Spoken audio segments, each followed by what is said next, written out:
कोई कौम तो क्या, हम आइडेंटिटी क्राइसिस तो तब होता जब हमें कौम होते, हमारा नज़रिया होता पाकिस्तानियत कोई चीज़ है नहीं, ये ज़बरदस्ती धौंसी जाती है हम पे। 1 मिलियन के करीब यहाँ पे खून बहा था, और खून किनका बहा था? ये पंजाब सबसे ज़्यादा मुतासर। नोबडी स्पीक्स अबाउट इट कि जो पंजाब की ये सरजमीन थी, पंजाब की सरजमीन के अंदर ये कुछ लोग तो ये कहते हैं बंटवारा हुआ ही पंजाब का था, हिंदुस्तान का ये तो बंटवारे। उनकी प्रायोरिटीज मईशत है, इकॉनमी है, वो उसको स्टेबल करते हैं। आज देखें इंडिया जो है ना 5वीं बड़ी इकॉनमी के हिसाब से बड़ी पावर बन चुका है। इलेक्ट्रिक कार्स बना रहे हैं, हमने चिंगची बनाए हुए हैं।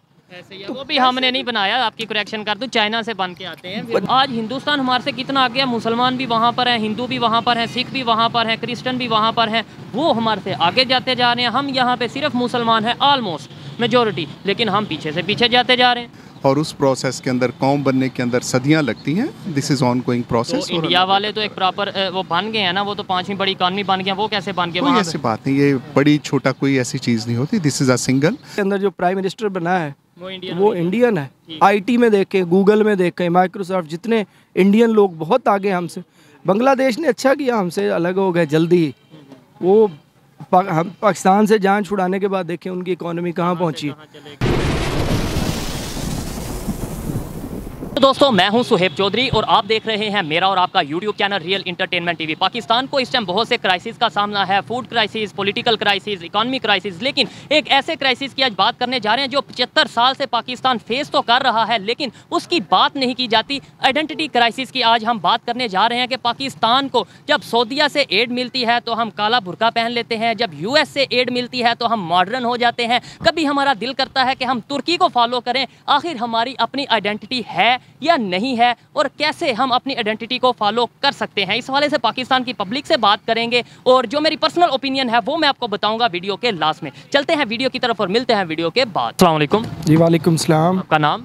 जी इरफान कैसरानी। क्या करते हैं? जी मैं डॉक्टर हूँ। डॉक्टर हैं, ज़बरदस्त। टॉपिक मेरा ये है जिस पे हम वीडियो रिकॉर्ड कर रहे हैं। पाकिस्तान में बहुत से क्राइसिस चल रहे हैं, लेकिन एक क्राइसिस ऐसा है जो कि 1947 से ही शायद चलता आ रहा है, identity crisis. As a Pakistani अगर मैं सवाल कर रहा हूँ एक पाकिस्तानी से कि हमारी क्या आइडेंटिटी है पूरी दुनिया में, और पाकिस्तान किस आइडेंटिटी की बेस पर बना था, किस विजन की बेस पर बना था? असल एक्चुअली जब पार्टीशन हुई थी तो उस वक्त क़ायद आज़म ने बड़ी एफ़र्ट की थी और ये सोचकर एक अलहदा रियासत का क़याम किया था कि एक पाकिस्तान जाके एक ऐसा मुल्क बनेगा जो दुनिया के नक्शे के ऊपर एक ख़ास तरह से प्रेजेंट करेगा। ठीक है। लेकिन अनफॉर्चुनेटली हुआ ये है कि जब से पाकिस्तान बना है, शुरू अवाइल के कुछ अर्सा तो बहुत अच्छा रहा है, लेकिन वक्त के साथ साथ आहिस्ता आहिस्ता हमारे कॉल व फेल में तज़ाद शुरू हो गया है। ठीक है। रियासत जिस बुनियाद पे बनाई गई थी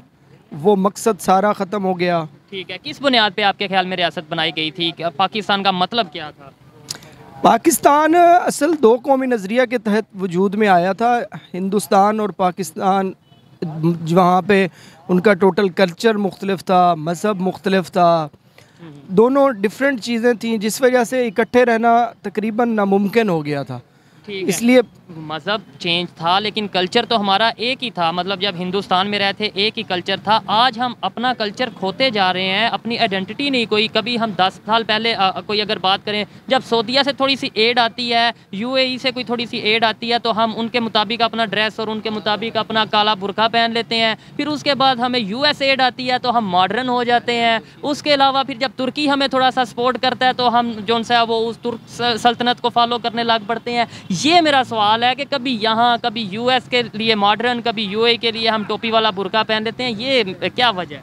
असल एक्चुअली पाकिस्तान में क़ायद आज़म की वफ़ात के बाद लीडरशिप का भी फुकदान रहा है, क्योंकि जो लीडर्स होते हैं वो कौम को कौम बनाते हैं, लोगों को एक इकट्ठा करते हैं, एक विजन देते हैं, एक सोच देते हैं। लेकिन अनफॉर्चुनेटली पाकिस्तान में आज तक एक पाकिस्तानी एक कौम नहीं बन सके। कोई ज़बान की बेस पे तकसीम है, कोई लिबास, जिस तरह आप कह रहे हैं, कोई अपने कल्चर का लिबास को फ़रोग़ देते हैं, कोई बाहर। पाकिस्तानी हम ऊपर नहीं आ पा रहे। बहैसियत पाकिस्तानी कौम ठीक है। बिल्कुल ना आ रहे हैं, ना शायद कभी आ ठीक है। सकेंगे। इंडिया जिससे हम अलहदा हुए थे वो कैसे बहुत आगे चले गए, उनकी इकॉनमी भी बेहतर हो गई, उनका जो है वो यूनिटी भी दिखा रहे हैं, दुनिया की सबसे बड़ी डेमोक्रेसी भी है, मतलब हर चीज़ में वो आगे जा रहे हैं कि हम लोग एग्जाम्पल्स देने पर मजबूर हो गए हैं। वो कैसे आगे चले गए? असल इंडिया जो है ना, इंडिया समझ गया इस बात को कि जो मईशत के बगैर तरक्की मुमकिन नहीं है, इकॉनमी के बगैर मुल्क तरक्की नहीं कर सके। इंडियंस इस बात को समझ गए हैं, लेकिन बदकिस्मती से हमारे यहाँ ना तो जो इंस्टीट्यूशंस हैं वो अपना सही रोल प्ले करते हैं, ना लोग मज़हब को सही फॉलो करते हैं। हर एक का एक अपना नज़रिया है और वो उसमें स्ट्रिक्ट हैं। तो और सूबे हैं, सूबों में देखें वहाँ लिसानियत को फ़रोग़ दिया जाता है, कोई सिंधी बन जाता है, कोई बलोची। तो हमारे मईशत में भी इतनी ज़्यादा स्टेट्स हैं, इधर 22 करोड़ आबादी है, वहाँ पे 1 अरब तकरीबन 40 करोड़ आबादी है, वो कैसे यूनाइटेड हो चुके हैं, यही तो मैं पूछ रहा हूँ। सर इंडिया हमारे से इसलिए आगे क्योंकि वो इस बात को समझ चुके हैं कि लड़ाइयाँ, झगड़े, तफरके वहाँ पे हैं। आपको पता वो है, वो बहुत आगे आई हुई है इस टाइम। मोदी हालांकि उसी को रिप्रेजेंट करता है, उसी आइडियालॉजी को, लेकिन इर्रिस्पेक्टिव टू ऑल दैट, इन सारी चीज़ों, ये सारी चीज़ें होती हैं, लेकिन उनकी प्रायोरिटी ये नहीं है जो प्रायोरिटीज़ हमारी हैं। उनकी क्या प्रायोरिटीज़ हैं? उनकी प्रायोरिटीज़ मईशत है, इकॉनमी है, वो उसको स्टेबल करते हैं। आज देखें इंडिया जो है ना 5वीं बड़ी इकॉनमी के हिसाब से बड़ी पावर बन चुका है। इलेक्ट्रिक कार्स बना रहे हैं, हमने चिंगची बनाए हुए हैं।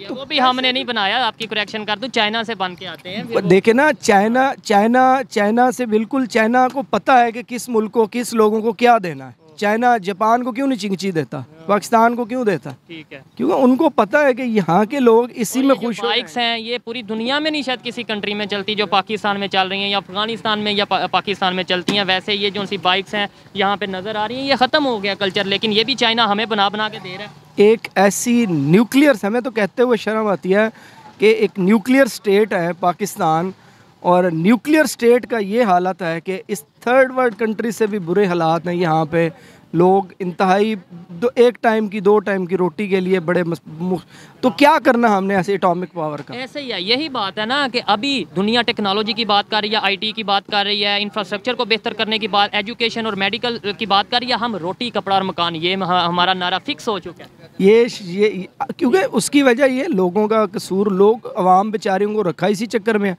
जब आपके बुनियादी बेसिक चीज़ें जो फंडामेंटल्स हैं, आपके बेसिक्स हैं ज़िंदा रहने के लिए, तो जब वो नहीं पूरे होंगे तो फिर आपका दिमाग कैसे चलेगा? ठीक है, आपने बोला एटम बम का क्या करना है, तो हमें तो ये बताया जाता है अगर हम एटॉमिक पावर ना आते तो इंडिया हमला कर देता। फिर ये चूरन सदियों से बेच रहे हैं पाकिस्तानियों को। यही इसी चीज़ों के, तो क्या कहूँ मैं, इसी चीज़ को तो इदारे फ़ायदा उठाते हैं इन्हीं बातों का कि जी यही खौफ है। खौफ आप लोगों के दिमागों में डाल दो कि आपकी सर्वाइवल है, ख़तरे में है, आप ज़िंदा नहीं रहोगे, और उसी खौफ को फिर कैश किया जाता है, उसी खौफ को फिर अपनी खुद को वो स्टेबल करते हैं लोगों के दिमागों में। इसी वजह से हम ये वाली बाय फेयर, ऐसे इसी वजह से हम यही स्टेटमेंट देते नजर आते हैं कि घास खा लेंगे, लेकिन हम ऐसे ज़रूर करेंगे, हम टैंक ज़रूर बनाएंगे, घास खा लेंगे। और शायद आज वो नौबत आ भी गई है कि हम घास खाने पे डायरेक्टली इनडायरेक्टली मजबूर हैं। जब उधार लेके, लोन लेके, कर्ज लेके खाना है, वो घास खाने के बराबर ही है। सर अब देखें ना, कोरोना के बाद इस चीज़ ने अब साबित कर दिया है कि अब ये टैंकों टूंके के दौर से काम, एटम हमसे चला गया, अब बायोलॉजिकल वॉर्स होनी है। अब इनविजिबल किस्म का इकॉनमी की वार होगी अगर हुई तो। बिल्कुल बिल्कुल। ये इकॉनमी तो देखिए, जो मुल्क मईशत जो है ना, वो मईशत से ही अखलाकियात हैं, मईशत से ही आपकी वैल्यूज़ हैं। भूख भी एक मज़हब है कहते हैं। बस अगर डेफिनेटली भूखा बंदा, भूखे लोग जहाँ भी, आज कोई आके हमारे लोगों को थोड़े से पैसे दे के जो मर्ज़ी करवा लें इनसे, कुछ किसी भी एजेंसी के लोग आ जाएँ तो मुहिब्बे वतन जितना मर्ज़ी कहते रहें, जितना मर्ज़ी कहते रहें, लेकिन सबसे पहले आपके बच्चे हैं, आपका अपना पेट है, आपका अपना घर है, आपने उनको बिजली के बिलों में, कभी पेट्रोल की लाइनों में, कभी आटे के लाइनों में खड़ा किया हुआ है। दुनिया कहाँ से कहाँ जा रही है, बांग्लादेश कहाँ चला गया, इंडिया कहाँ चला गया। सर आप देखें यूके के अंदर जो प्राइम मिनिस्टर बना है वो इंडियन है। आईटी में देखें, गूगल में देखें, माइक्रोसॉफ्ट, जितने इंडियन लोग बहुत आगे हमसे। बांग्लादेश ने अच्छा किया, हमसे अलग हो गए जल्दी ही। वो हम पाकिस्तान से जान छुड़ाने के बाद देखें उनकी इकोनॉमी कहाँ पहुँची। बेहतरी कैसे आ सकती है लास्ट में ये बता दें। देखें चलें फिर भी है तो मैं भी पाकिस्तानी, आप भी पाकिस्तानी, मुझे भी पाकिस्तान से प्यार है, आपको भी प्यार है। दिल तो दुखता है ये सारी चीज़ें देख के कि यार हम पूरी दुनिया में एक मजाक बन के रह चुके हैं, तमाशा बन के रह चुके हैं, लेकिन फिर भी हिम्मत नहीं हारेंगे, बेहतरी की तरफ जाना है। कैसे जाएँ सर? जब तक प्रैक्टिकल स्टेप्स नहीं लेंगे, तब तक हम ये सोचें कि हिम्मत नहीं हारेंगे, ये बातें बहुत पुरानी हो चुकी हैं। अब जो दौर है वो प्रैक्टिकली आप अपने आप को, माइंड को क्लियर करें, आपके कॉल फेल में तजाद ना हो। इदारे कहते कुछ हैं और करते कुछ हैं। कहते ये हैं कि ला इलाहा, पाकिस्तान का मतलब क्या, ला इलाहा इल्लल्लाह, और IMF से हम सूद लेने चले जाते हैं। सर बिल्कुल ऐसे है। बस हर यहाँ तो हर बंदा बात करते हुए पहले हदीस कहता है, अमल देखे कहाँ पे माशाल्लाह सुभान अल्लाह कहते हैं। ये तो रूटीन बनी हुई है ना, अल्हम्दुलिल्लाह। दुआ की बोलने से पहले भी माशाल्लाह बोल देते हैं। मस्जिद से निकलते ही पहले फ़ोन पे झूठ बोलते हैं कि हम जी उधर हैं। इस तरह से चीज़ें नहीं आगे जाती जब तक आप सेल्फ अकाउंटेबिलिटी नहीं करेगा हर बंदा, इदारे अपनी सेल्फ अकाउंटेबिलिटी नहीं करेंगे, जो हमारी पार्लियामेंट है, जुडिशरी है, हर कोई अपने अपने दायरे में अपनी सेल्फ अकाउंटेबिलिटी नहीं करेगा, और प्रैक्टिकली जब तक ये नहीं सोचेंगे कि हमने मुल्क को किस तरफ लेके जाना है, डायरेक्शन नहीं होगी, कोई विजन नहीं होगा, तब बिल्कुल हम नेबर से कुछ सीख सकते हैं। इंडिया की खास तौर पे बात करें, कितने ज़्यादा यानी कि वहाँ पर हिंदू, मुस्लिम, सिख, ईसाई होने के बावजूद वो यूनाइटेड हैं और अभी तक चलते जा रहे हैं। उनसे सीखने की ज़रूरत है सर। कहीं से भी, जहाँ से भी आपको कोई अच्छी बात मिले आप ज़रूर सीखें। और इंडिया से देखें, जब तक आप अपनी कौम को इन्हीं चक्करों में लगाए रखेंगे कि इंडिया हमारा दुश्मन है, वो हमें खा जाएगा, मार जाएगा, खा जाएगा, मार जाएगा, इंडिया क्यों लड़ेगा? आपके पास 10 करोड़ रुपया है, मेरे पास 50 रुपये हैं, आप मेरे साथ क्यों पंगा लेंगे? तो इंडिया के पास इतने, उनकी इकॉनमी इतनी, वो क्यों पंगा, इंडिया पंगा नहीं लेना। ये क्यों, ये मुझे और आपको अगर लेट्स सपोज समझ आ जाती है, ये इधर पब्लिक को क्यों नहीं समझ आ रही? हमारे पॉलिटिशियन आज भी ये क्यों चूरन बेचते हैं कि भाई इंडिया को घुस के मार देंगे, आंखों में आंखें डाल के देखते हैं। मैं ये समझता हूँ कि हमें अब समझने की ज़रूरत है, रिलेशन बेहतर करने की ज़रूरत है, बजाय ये जो डर, ये खौफ, ये नफरत है, इसको ख़त्म करने की ज़रूरत है। यही देखे ना, यही चीज़ें अगर जो आप और मैं कह रहे हैं, ये पता है हमारे लीडर्स को। हम तो एक आम से लोग हैं, पब्लिक हैं, हमें पता है तो इनको भी पता है। लेकिन मसला ये है क्यों नहीं मुल्क बेहतरी की तरफ जा रहा, इसलिए इनको पता होने के बावजूद ये आप अपनी आवाम को धोखे में रखा हुआ है, उनको एक और डायरेक्शन में। तो फिर मुल्क कैसे बेहतर होगा, कंट्री कैसे बेहतर करेगा, बेहतरी की तरफ जाएगा। अच्छा लगा इनसे बात करके। अस्सलाम वालेकुम जी। अस्सलाम वालेकुम जी। मेरा नाम जी डॉक्टर अशरफ निज़ामी है। ठीक है, मैं प्रेसिडेंट हूँ पाकिस्तान मेडिकल एसोसिएशन लाहौर का, प्रोफेसर ऑफ ऑर्थोपेडिक्स हूँ, ऑर्थोपेडिक सर्जरी। हमारी खुशकिस्मती है अनार के अंदर में देखने के ठीक लिए, है, हमारी खुशकिस्मती है कि एक एजुकेटेड हमें एक सर से बात करने की जो सा मौका मिल रहा है। सवाल मेरा ये है कि पाकिस्तान में बहुत से क्राइसिस चल रहे हैं जिन पे मीडिया पर बात होती है, कभी फूड पे, कभी एनर्जी पे, कभी फ्यूल पे, कभी किसी पे। आइडेंटिटी क्राइसिस पाकिस्तान में है और कब से है, एग्री करते हैं, क्या कहना चाहेंगे इसके ऊपर? मैं समझता हूँ, देखें पाकिस्तान एक जोग्राफिक अगर आप लेते हैं उसके अंदर आइडेंटिफिकेशन के लिए, तो there is no identification crisis. आपके साथ पाकिस्तानी पासपोर्ट मिलता है, आपको शनाख्ती कार्ड मिलता है, तो there is no identification issue. लेकिन नहीं, नेशनल भी ऐसा ही है कि यहाँ पे भी आपके साथ अगर आइडेंटिटी कार्ड है, यू आर पाकिस्तानी। अगर आपके पास गिलगित बल्तिस्तान का है तो आप गिलगिती हो, मेरे पास पंजाब का, मैं पंजाब का हूँ, डोमिसाइल लाहौर का, मैं लाहौरी हूँ, तो ये तो उसी के साथ ही चीज़ आ जाएगी। So it is not issue. मैं और दूसरी बात जो पाकिस्तान के लिए जो आप बात कर रहे हो, पाकिस्तान के साथ जो आइडेंटिफिकेशन प्रॉब्लम हमारा आता है, आइडेंटिटी का प्रॉब्लम है कि पाकिस्तान के साथ जो आइडेंटिटी, दैट वाज द तबकात, गरीब के लिए एक बेहतर चीज़ थी जिसके लिए हमने ये मुल्क हासिल किया था, हमारे बड़ों ने जदोजहद करके ये हासिल किया था। उन हासिल करने वालों में बहुत बड़े बड़े नाम थे, हज़रत अल्लामा इकबाल, और उनका ये कहना है कि जिस खेत से दहकां को मुयस्सर ना हो रोज़ी, उस खेत के हर खोशा गंदम को जला दो। और फिर खुदा से जैसा उन्होंने गिला किया, वो भी उसके साथ ये सारी चीज़ आती है। तो जो मेरी एक हम्बल सी एक अंडरस्टैंडिंग बनती है कि जो हमारी आइडेंटिटी थी, that was the identity seeking for Pakistan, और मैं उनमें से जो समझता हूँ कि येस वी आर गेटिंग, लेकिन हमें अपने आप को करेक्टिव मेजर्स लेने की ज़रूरत है, जमहूर की जो बात करने की ज़रूरत है, जमहूरियत की ज़रूरत है, और पाकिस्तान यकीनी तौर पर, और जो यहाँ के बसने वाले बासी, वो मैं हूँ, आप हैं, हमारे बच्चे हैं, बड़े हैं, बुज़ुर्ग हैं, सबके साथ यही and the question of the identity जो आप सर शायद मैं मुझे थोड़ा मौका दें, मैं समझा नहीं पाया अपने सवाल को। मैं पब्लिक के माइंडसेट की बात कर रहा हूँ कि हम हर 10 साल बाद अपनी सोच भी बदल लेते हैं, नज़रिया भी बदल लेते हैं, अपने कपड़ों का स्टाइल भी बदल लेते हैं। यानी हम ला इलाहा इल्लल्लाह की बुनियाद पर बने थे, पाकिस्तान में इस्लामिक निज़ाम आना था, ना तो वो आया। मेरा ये कहने का मतलब है कि पाकिस्तान ओवरऑल कहता यह है कि एक इस्लामिक रिपब्लिक है, लेकिन दूसरी तरफ हम देखा जाए तो सारा सूद का निज़ाम चल रहा है, ना यहाँ के हैं ना वहाँ के। सवाल मेरा ये, आपका सवाल जो कंपोज है ना, आप ये जो आपने खुद से फैसला कर लिया कि पाकिस्तान का मतलब क्या, ला इलाहा इल्लल्लाह, ये नारा था, that was a slogan.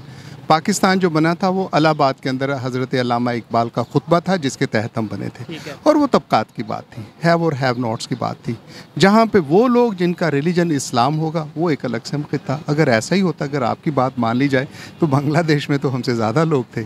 Y एक मेजॉरिटी है जो अलग हो के एक और मुल्क बना। आपने इस आइडेंटिटी को कभी नहीं गौर किया कि क्या वजह हुई कि जो मेजॉरिटी के अंदर थे उन्होंने फिर एक अलग से बनाया। तो ला इलाहा इल्लल्लाह अपनी जगह आपकी बात बहुत दुरुस्त है, और मैं समझता हूं पब्लिक को, यूथ को तो यही बताया जाता है। हमें देखें, आपने आज करेक्शन किया, मैं एग्री भी करता हूं, अल्लाह माफ करे, मैं एग्री करता हूं इस बात से, लेकिन बात यह है कि हमें तो ये बताया जाता है, आप किसी से भी पूछ लें। नहीं, बताने की तो बात ही नहीं। आप आलिम आदमी हैं और एक आप इन्वेस्टिगेशंस की खातिर कर रहे हैं, तो यकीनी तौर पे आपने देखा होगा कि पाकिस्तान बनने के मकासद क्या थे, पाकिस्तान के यहाँ बसने वाले लोग जो थे उनके मसाइल कैसे थे। 12 मिलियन के करीब आबादी हमारी दाएं से बाएं आई थी, 1 मिलियन के करीब यहाँ पे खून बहा था, और खून किन का बहा था, ये पंजाब सबसे ज़्यादा मुतासर, नोबडी स्पीक्स अबाउट इट, कि जो पंजाब की ये सरजमीन थी, पंजाब की सरजमीन के अंदर ये कुछ लोग तो ये कहते हैं बंटवारा हुआ ही पंजाब का था, हिंदुस्तान का। ये बंटवारे की बात भी देखें ना, अगेन आई एम सॉरी कि मैं आपके साथ, ये बंटवारे की बात नहीं है।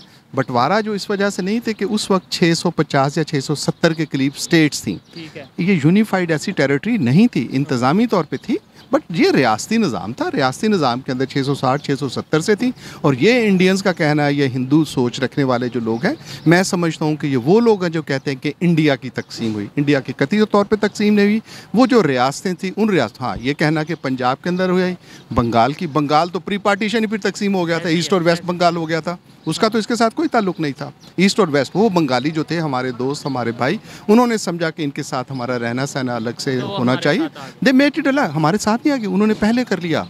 ईस्ट एंड वेस्ट बंगाल जो पहले से 1947 से पहले वो हो चुका था, फिर तकसीम हुई है, तो वो हमारे कुछ, मैं समझता हूँ ज़्यादातर पंजाब के हिस्से के साथ ही, मैंने क्या समझना, मतलब which is on the territorial जो हुई थी उसके साथ, और कुछ सिंध के साथ हुई थी वो वाली। तो तकसीम के अंदर ये 2 सूबे आए थे जो, लेकिन जो खून गिरा, जो ये सारी खून रेजी हुई, वो जो एस्टिमेटेड है कि अबाउट 1 मिलियन 10 लाख लोगों ने अपनी जानें गंवाई, वो जाने गंवाने के लिए मैं समझता हूँ कि ये बात उन दोस्तों की दुरुस्त है जो कहते हैं कि इट वाज द पंजाब, जो कि पंजाबियों के साथ। लास्ट में बस ये बताते हैं, जो जाने गंवाई, जो 1 मिलियन के करीब खून रेजी हुई, इसके अलावा जो मकसद था इन चीज़ों का वो पूरा हो रहा है, पाकिस्तान बनने का जो मकसद था, जो भी आपके मुताबिक मकसद था, वो पूरा हो रहा है पाकिस्तान में। मैं समझता हूँ ये ऑन गोइंग प्रोसेस होता है, और उस प्रोसेस के अंदर, कौम बनने के अंदर सदियां लगती हैं। This is on going process. India वाले तो एक प्रॉपर वो बन गए हैं ना, वो तो 5वीं बड़ी इकॉनमी बन गए, वो कैसे बन गए? कोई ऐसी बात नहीं, ये बड़ी छोटा कोई ऐसी चीज़ नहीं होती, दिस इज़ अ सिंगल। अगर आप जो दुनिया के अंदर अभी क्राइसिस आया, अगर आप जस्ट देखें तो 1929 के अंदर भी ये क्रैश हुई थी, सारी मार्केट, इंटरनेशनल मार्केट क्राइसिस आए थे। ये इकोनॉमिक क्राइसिस कोई बड़ा क्राइसिस मेरे नज़दीक, मैं कोई इकोनॉमिक्स या इक्तिसादियात का वो माहिर नहीं हूँ, लेकिन ये चीज़ें आती जाती रहती हैं, ये चीज़ें ठीक हो जाएंगी। लेकिन एक बात, वो जो एक निज़ाम, नहीं मेरे जैसे आम आदमी के लिए जो निज़ाम हो रहा, और इंसानियत की जो इज़्ज़त, सिस्टम की इज़्ज़त, सिस्टम का मौजूद होना, वो सब चीज़ें इंशाल्लाह ठीक हो जाएगी। आपने बोला पूरी दुनिया में क्राइसिस आए हैं, मुझे ये बताएं, मेरे जैसे आम इंसान को ये समझ नहीं आती, पूरी दुनिया में अगर आए हैं, बांग्लादेश क्यों बेहतर परफॉर्म कर रहा है, इंडिया क्यों बेहतर परफॉर्म कर रहा है, ये नहीं मुझे समझ आती। दैट इज़ द सिस्टम, वो आपको समझ आती है अच्छी खासी। आप मतलब वैसी एक कहना चाहें तो दूसरी बात है, दैट इज़ द सिस्टम। जो प्रिवेल करता है वो सिस्टम होता है, निज़ाम होता है। उनका निज़ाम बेहतर है, सिस्टम बेहतर है। मैं उनकी कोई कंपैरेटिव स्टडी तो नहीं कर पाया कि मैं ये कहूँ कि उनके निज़ाम कैसे, जो हमारा निज़ाम है मैं समझता हूँ उसके अंदर दुरुस्तगी चाहिए, वो ठीक नहीं है। ज़बरदस्त जी, अच्छा लगा, बड़ी पोलाइट सी गुफ्तगू की, लेकिन बड़ी ऑथेंटिक बातें की। आइए मज़ीद किसी से बात करते हैं, बहुत शुक्रिया। अस्सलाम वालेकुम। अस्सलाम वालेकुम जी, कैसे? मैं ठीक ठाक, आपका नाम? शहजाद खलील। शहजाद खलील साहब, क्या करते हैं आप? मैं जॉब करता हूँ। जॉब करते हैं। मैं जिस टॉपिक पे वीडियो रिकॉर्ड कर रहा हूँ वो ये है, पाकिस्तान में फूड क्राइसिस चल रहे हैं, फ्यूल क्राइसिस चल रहे हैं, एनर्जी क्राइसिस चल रहे हैं, इकॉनमी क्राइसिस चल रहे हैं, लेकिन ये तो अब स्टार्ट हुए हैं कुछ सालों से। एक क्राइसिस ऐसा है जो बड़ी देर से 75 साल से इसे चल रहा है, वो है आइडेंटिटी क्राइसिस। ला इलाहा इल्लल्लाह की बुनियाद पर हम बने, हमारा जो सिस्टम है वो सारा सूद का है, इस्लामी निज़ाम नहीं है, क्या कहना चाहेंगे इसके ऊपर? बेसिकली जब पाकिस्तान बना था ला इलाहा के नाम पे, खैर ये तो बाद की बात है, पाकिस्तान बेसिकली बना था as experiment, as a lab, जो इस रीजन के, नॉर्दर्न रीजन की, ये 70 साल की तारीख़ नहीं है असल में, ये है 1200 साल की तारीख़ हमारी। ये जो सिंध, दरियाई सिंध के आसपास के इलाके हैं, इसकी सकाफ़त काफ़ी मुख्तलिफ है बाकी हिंदुस्तान से, इस बुनियाद पे बना था। जब तक फ़ैसले अवाम ख़ुद नहीं करेंगे तब तक हम identity crisis, food crisis, energy crisis, political crisis, हर क्राइसिस में रहेंगे। क्या वजह क्या है कि हर 10 साल बाद हमारा माइंड भी चेंज कर दिया जाता है? जैसे आपने बोला है कि ये एक लैब टाइप बन गई है, एक्सपीरियंस 10 साल, कभी हमें कह दिया जाता है जी आप सऊदीया के पीछे चलो, कभी हमें तुर्की के पीछे चला दिया जाता है, कभी मतलब अपनी आइडेंटिटी पाकिस्तान की नहीं रही। एग्री करते हैं या नहीं? पॉलिटिकल इंजीनियरिंग है। जिन्ना ने कहा था कि ये जो ख़ित्ता है, जो मुल्क बनेगा, ये बनेगा ऐसा जहाँ जहाँ पे मुसलमान अपनी मर्ज़ी से फ़ैसले कर सकें, ना कि किसी स्क्रिप्चर के मुताबिक, ना कि किसी ख़ास नज़रिए के मुताबिक। जो लोग चाहते हैं, जो इस इलाके के लोग चाहते हैं, उस टाइम पे बांग्लादेश से लेके खैबर तक वही फ़ैसले करेंगे। ठीक है। बदकिस्मती से ऐसा हुआ नहीं, फ़ैसले हमारे कहीं और से होते रहे, इस वजह से हम तजादात का शिकार रहे। अपने भी हम इसलिए सेपरेट हुए थे कि जी मुसलमान आज़ादी से, अपनी मर्ज़ी से, अपने मज़हब, अपने इस्लाम के मुताबिक ज़िंदगी नहीं गुजार पा रहे, प्रैक्टिसेस नहीं कर पा रहे, आगे नहीं बढ़ पा रहे। आज हिंदुस्तान हमारे से कितना आगे है, मुसलमान भी वहाँ पर हैं, हिंदू भी वहाँ पर हैं, सिख भी वहाँ पर हैं, क्रिश्चन भी वहाँ पर हैं, वो हमारे से आगे जाते जा रहे हैं। हम यहाँ पे सिर्फ मुसलमान हैं, ऑलमोस्ट मेजॉरिटी, लेकिन हम पीछे से पीछे जाते जा रहे हैं। वही बात, पॉलिटिकल इंजीनियरिंग। हिंदुस्तान का एक प्लस पॉइंट ये है कि वहाँ पे जैसा भी है लंगड़ी लोली, लेकिन है हुकूमत आवाम की एक तरह से, क्योंकि स्टेट सिस्टम है, रियासत बड़ी इकानमी बन गई। आप अभी भी मतलब लंगड़ी लोली कहेंगे, दुनिया की सबसे बड़ी डेमोक्रेटिक कंट्री है। Democracy itself is a question. अब उसकी जीडीपी कह सकते हैं कि बहुत बड़ी है, लेकिन वो है भी 1.29। खैर वो एक अलग तरफ, वो अलग टॉपिक है, हम कंपेयर करते ही नहीं हैं। चलो लेट्स नॉट कंपेयर, इसी पे बात करते हैं कि हमारा क्या मसला रहा है। हमारा मसला यही रहा है शुरू से कि जो ये ख़ित्ता है, जो नेचुरली एक सकाफ़त बनता आ रहा था, बल्कि अभी भी है, इसकी म्यूज़िक, इसकी सकाफ़त, इसका मज़हब, इसका रहन सहन इस ख़ित्ते का, उसके साथ पॉलिटिकल इंजीनियरिंग की गई। अब से नहीं, बहुत अरसे से। कभी हमें बुरके वाला वो टोपी वाला बुरका बना देते हैं, कभी हमें कहते हैं इस तरह की कैप पहने। मतलब हम हर 10 साल बाद कभी हम किसी अदारे से सलूट करते हैं जब उनकी गाड़ी गुजरती है, और अगले 10 साल बाद हम उसी अदारे को गाली देते हैं। मतलब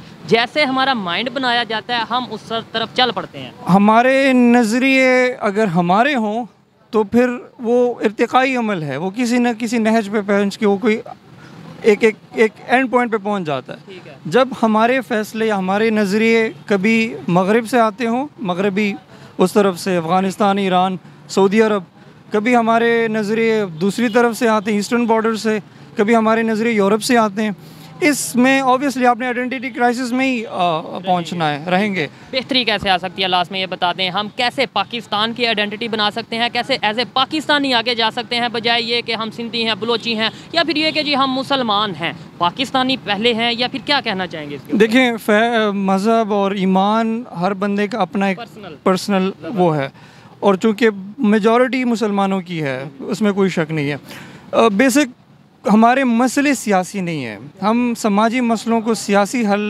तलाश कर रहे हैं, और हम हमेशा अब गलत चीज़ को गलत तरीके से ट्रीट कर रहे हैं। जब तक हमारे समाजी मसलों का समाजी हल हम नहीं निकालेंगे खुद बहैसियत फ़र्द मिलकर, तब तक बेहतरी शायद। हमारे मसले शुरू होते हैं घर से, इंडिविजुअल से, ठीक है। जब तक वो घर और वो इंडिविजुअल के मसले हल नहीं होंगे, कौमी सतह पे उसका इफ़ेक्ट नहीं आएगा। जब तक इफ़ेक्ट नहीं आएगा, हम ऐसे ही तितर बितर फिरते रहेंगे एक मॉब की तरह। कोई कौम तो क्या, हम आइडेंटिटी क्राइसिस तो तब होता जब हमें कौम होते, हमारा नज़रिया होता पाकिस्तानियत कोई चीज़ है नहीं, ये ज़बरदस्ती धौंसी जाती है हम पे। एक हजूम है, बड़े बड़े जर्नलिस्ट ये कहते हैं ये कि हजूम है, ये हजूम ही है। हजूम इसलिए है कि हर जगह, हर बंदे का, हर इलाके का अपना एक फ़लसफ़ा है। ऐसे बलूचिस्तान वाले अपना नारा लगा रहे हैं, गिलगित वाले अपना लगा रहे हैं, पंजाब वाले अपना लगा रहे हैं, कश्मीर हमने फिर भी आज़ाद करवाना है। मतलब हम पहले पाकिस्तान को आज़ाद कर लें, कश्मीर तो बहुत बात की बात है। उनको आज़ाद करके हमने फिर उन्हीं से ही वही करवाना है जो हमसे करवाते हैं। ऐसा ही है। तो बेसिकली एंड पॉइंट यही है कि अगर इंडिविजुअल्स लोग खुद चीज़ों को अपने हाथ में लेंगे तब हम हमेशा, शायद ये हमारे नफ्सियात के अंदर ये चीज़ है कि हम बाहर से किसी, हमेशा मोहम्मद बिन कासिम, किसी सलाहुद्दीन अयूबी का इंतज़ार करते हैं कि वो आएगा तो ठीक करेगा।